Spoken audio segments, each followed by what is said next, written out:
আমি কাজ করছি, আমি বাড়ি যাচ্ছি, আর অনেকগুলো কাজ করছি। আমি ব্যাস এটা নিয়ে এই মুহূর্তে ইনভলভ থাকতে চাইছি, আর এছাড়া আর কোনো কিছু ইনভলভ থাকবো না।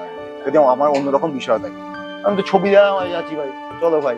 আর আমাদের উপরে অনেক এই যে আমার কাছে মনে হয় যে কি বলবো, মানে একটা কথা আছে না, ও ভি এক দौर था जो गुजर गया, ये भी एक दौर है जो गुजर जाएगा। সূর্য পূর্ব দিক থেকে ওঠে, পশ্চিম দিকে ওঠে না সূর্য। এবার আমি যদি এখন এটা প্রমাণ করতে যাই যে না, সূর্য পশ্চিম দিক থেকেই ওঠে, তাহলে আমার মতো পাগল কেউ নয়। তাই আমি সবসময় বলি যে সত্যিকে কখনো প্রমাণ করতে হয় না, সত্যি ইটসেলফই একটা প্রমাণ। মিথ্যেকে অনেক রকম যুক্তি দিয়ে প্রমাণ করতে হয়।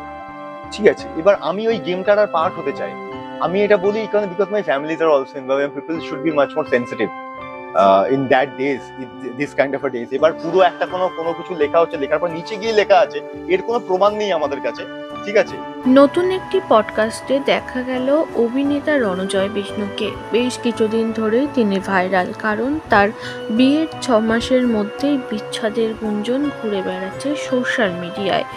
এই সম্পর্ক ভাঙার পেছনে নাম উঠে এসেছে মালাইকা অভিকার। একটা সময় রণজয়ের সঙ্গে চুটিয়ে সিরিয়ালে কাজ করেছিলেন যেই নায়িকা। এবার সেই বিষয় নিয়ে ক্লিয়ার করলেন রণজয় বিষ্ণু। জানিয়েছে, যার কোনো সত্যি নেই সেই সত্যিটা আমি প্রমাণ করতে চাই না। সূর্য কি পশ্চিম দিক থেকে ওঠে?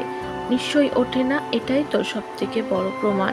আমার ক্ষেত্রেও তেমন। আমি যেটা করিনি সেটা বারবার সব সময় প্রমাণ করার দরকার নেই। সত্যিটা কখনো চাপা থাকবে না। আমি যার সাথেই বেরোই তার সাথেই আমার প্রেমের গুঞ্জন ছড়িয়ে যায়।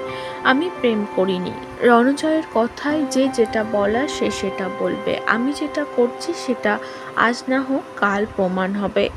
মালাইকাকে নিয়ে সোজা সাপটা উত্তর দিলেন রণজয় বিষ্ণু। এই সময় এই ফেজটাতে অভিপ্সার সঙ্গে একটা সম্পর্কের কথা শোনা গিয়েছে, আমরা ওই গুঞ্জন হিসেবে তুমি যেটা নিয়ে বলছিলে। কি আর ওটা এত বোকা বোকা আগেও হয়েছে, ও আগেও হয়েছে এই দুদিন এক বিবৃতির সঙ্গে হয়েছে।